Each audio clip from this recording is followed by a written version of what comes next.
हरीश की एक पत्नी थी जो बहुत बोलती थी और वो उसके ज्यादा बोलने से बहुत परेशान था। हरीश को पता चला कि जंगल में एक महात्मा आए हुए हैं। वह अपनी पत्नी को उनके पास लेकर जाता है और कहता है कि मुनिवर, कृपा करके आप इसे समझाइए, ये बहुत बोलती है। मेरे मना करने के बाद भी इसका दिन भर इसका मुंह चलता ही रहता है। मैं इसे कितना समझाता हूं कि कम बोला कर चुप रहना सीख, लेकिन नहीं, और हर बार इसकी वजह से लड़ ढाई होती है। महात्मा मुस्कुराए और बोले, मैं तुम्हें इस बात को एक कहानी की मदद से समझाता हूं। मेरा गुरु का एक शिष्य था जो बहुत बोलता था।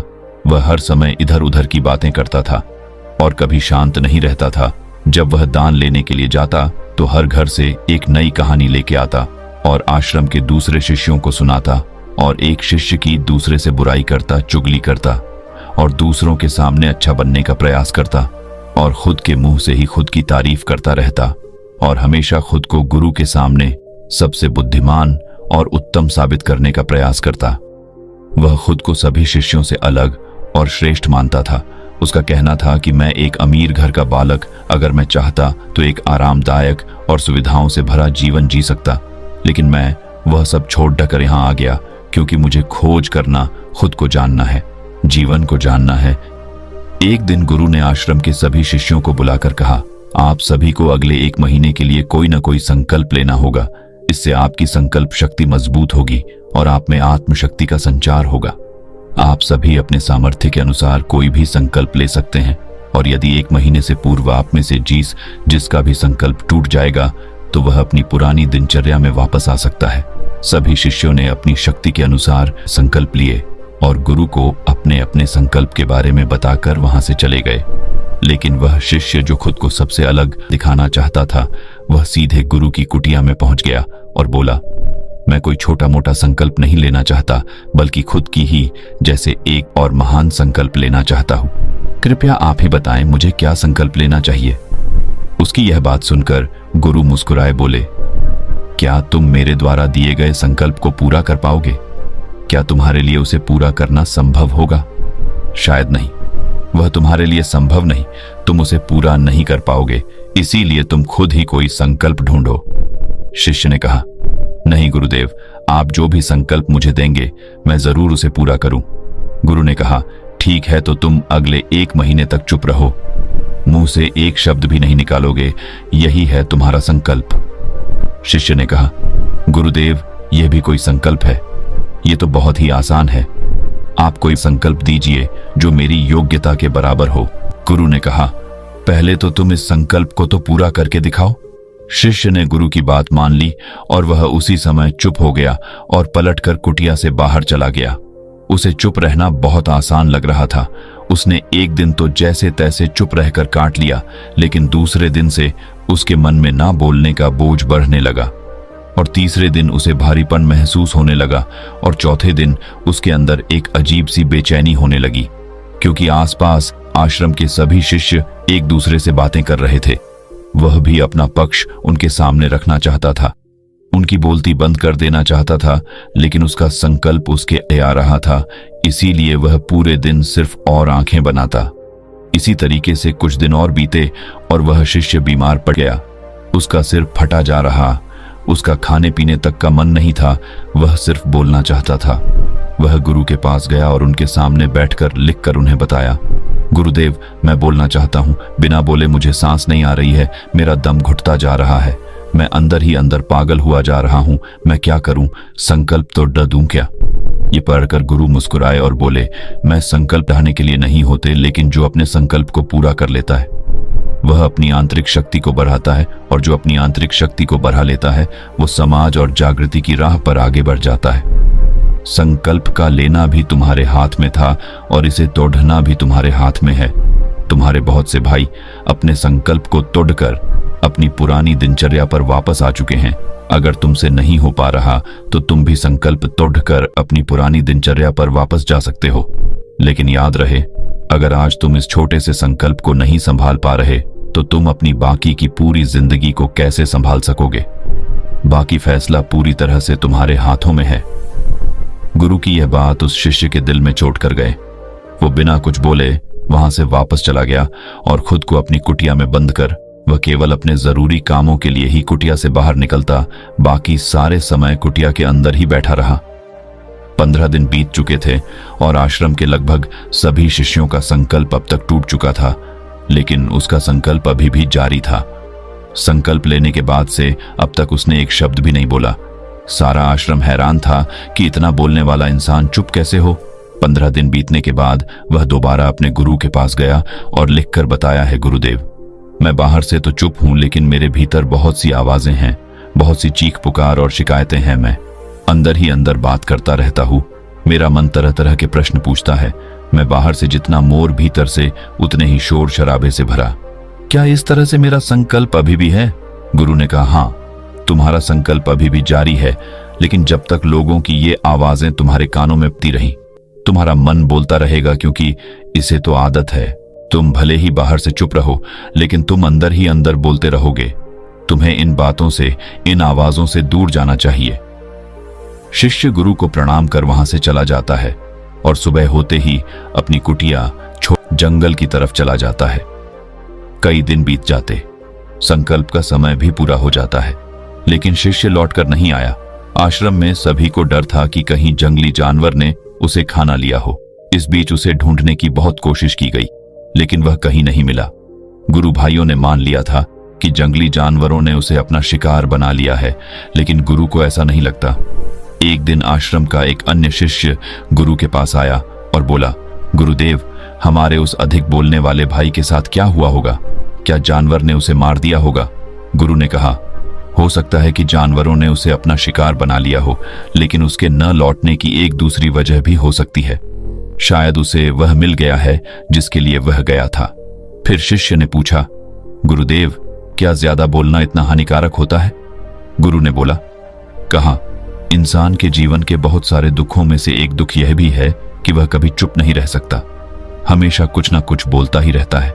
सिर्फ हमारे बोलने के कारण हमारे आधे से ज्यादा दुख पैदा होते हैं। हम में से कोई भी चुप नहीं रहना चाहता, हम बस सामने वाले को सुना देना चाहते हैं। जो भी हमारे मन में है सब निकालकर उसके मन में बैठा देना चाहते हैं, उसे समझा देना चाहते हैं कि देख, तू गलत है और मैं सही। इस तरीके से सुनने और सुनाने का यह काम जिंदगी भर चलता रहता है, लेकिन इस नासमझी में हम अपना समय, अपना जीवन, अपनी समझ और सबसे महत्वपूर्ण अवकीमती पल जो जिए जा सकते हैं, जिनको अनुभव किया जा सकता है, जिनमें आनंद को प्राप्त किया जा सकता है, यह सब खो देते हैं। लेकिन इसके बदले हमें मिलता क्या है? कुछ नहीं, सब व्यर्थ और बर्बाद हो जाता है। शिष्य ने पूछा, तो फिर इसका समाधान क्या है? गुरु ने कहा, पूरी जागरूकता के साथ अपने विचारों को देखना, यही एकमात्र तरीका है। सारी मानसिक समस्याओं का वर्तमान में रहकर चिंतन करना, पूरी जागरूकता के साथ अपना काम करना जिंदगी में चमत्कारिक बदलाव ला देता है। उसके बाद वह शिष्य गुरु से अपने प्रश्नों का उत्तर पाकर उनको प्रणाम करके वहां से चला गया।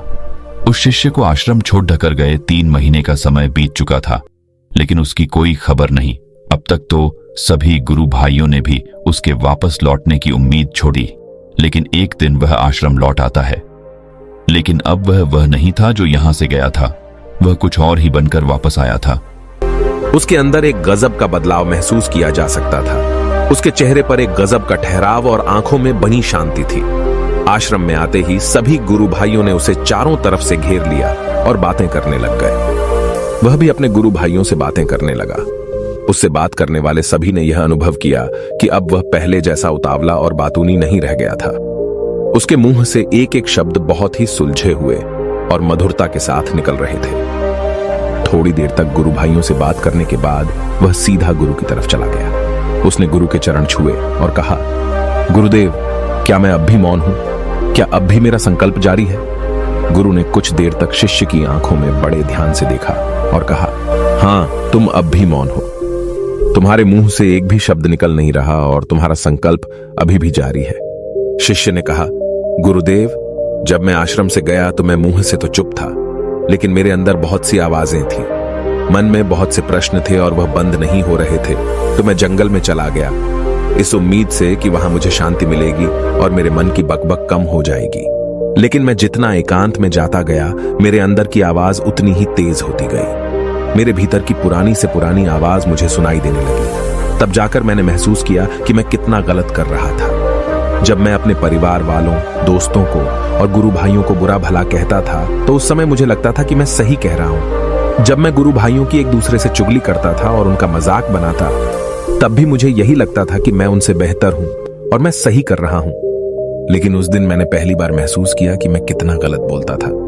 काफी दिनों तक ये आवाजें, ये शिकायतें मेरे अंदर चलती रही, लेकिन धीरे धीरे करके एक दिन ये सारी आवाजें मेरे अंदर से समाप्त हो गई। अब मैं भीतर से भी मौन हो गया। उस घने जंगल में बाहर से कोई बोलने वाला था नहीं और भीतर कोई आवाज बची ही नहीं थी, और मैं उस दिन पहली बार मौन का सही अर्थ समझा। मेरे चारों तरफ बहुत शांति थी। हालांकि अभी भी कुछ आवाजें आ रही थीं जो पहले भी आती थीं, लेकिन मैं उन्हें सुन नहीं पाता था। पर अब वह सभी आवाजें मुझे स्पष्ट रूप से सुनाई दे रही थीं।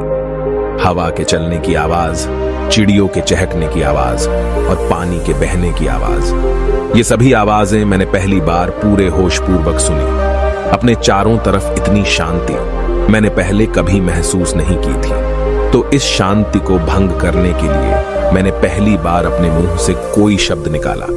मैं चिल्लाया, हे ईश्वर, ये कैसी शांति है? सभी कुछ इतना शांत क्यों है? ऐसा क्या हो गया? लेकिन मेरे चिल्लाने के बाद भी शांति भंग नहीं हुई। सब कुछ पहले जितना ही शांत था, बाहर भी और भीतर भी। हे गुरुदेव, मैंने अपने गुरु भाइयों से बात की, मैंने आपसे बात की। मैं बोल रहा हूं, मैं चल रहा हूं, मैं सब कुछ देख रहा हूं, लेकिन मैं अपने भीतर एकदम एकांत में हूं, मौन में हूं। भीड़ में होता हूं तब भी भीतर से अकेला एकांत में होता हूं। जब मैं खुद में भी शोर करना चाहता हूं तब भी एकांत में ही होता हूं। अब सब दिखाई पड़ने लगा है, सब सुनाई पड़ने लगा है। गुरु ने कहा, जब तक हम बाहर की तरफ बोलते रहेंगे, भीतर अशांति ही रहेगी। लेकिन जिस दिन हम भीतर की तरफ मुड़ जाएंगे, तब हमारे मुंह से कुछ भी निकलेगा, हम शांत ही रहेंगे। दुनिया में जितनी भी बुराइयां हैं, ज्यादातर हमारे बोलने से ही उत्पन्न होती है, क्योंकि हम चुप रहना नहीं चाहते। हम जितनी जरूरत है उससे कहीं ज्यादा बोलते हैं। हम सामने वाले को सुनना नहीं चाहते, बल्कि उसकी बोलती बंद कर देना चाहते हैं। उसे समझा देना चाहते हैं कि मैं कौन हूं, मैं क्या कर सकता हूं, और यही हमारी जिंदगी का मकसद बनकर रह जाता है। हमारी सारी ऊर्जा व्यर्थ के बोलने में बर्बाद होती रहती है। ऐसे ही समाज में लोगों का जीवन दुखों से भर जाता है, जो हमेशा एक दूसरे को सुनाने में लगे रहते हैं। कभी एक दूसरे को सुनना नहीं चाहते, समझना नहीं चाहते, और चुप रहना तो उन्होंने कभी सीखा ही नहीं, क्योंकि चुप रहना उन्हें छोटा महसूस करवाता है।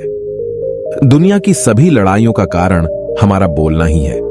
इसलिए हमें सिर्फ उतना ही बोलना चाहिए जितना जरूरी हो, क्योंकि व्यर्थ का बोलना ऊर्जा को नष्ट करना है, और यह बोलना ही हमें कभी अपने भीतर की ओर लौटने नहीं देता, क्योंकि यह हमें बाहर की ओर खींचकर रखता है, और बाहर है ही क्या इस संसार के अलावा। लेकिन अगर अपने भीतर के संसार की ओर मोड़ना है तो इस मुंह को बंद ही रखना चाहिए। इसीलिए जितने भी बुद्ध हुए, आत्मज्ञानी हुए, वह सभी एकांत की ओर भागे, ताकि उन्हें ज्यादा न बोलना पड़े, ज्यादा सुनना न पड़े।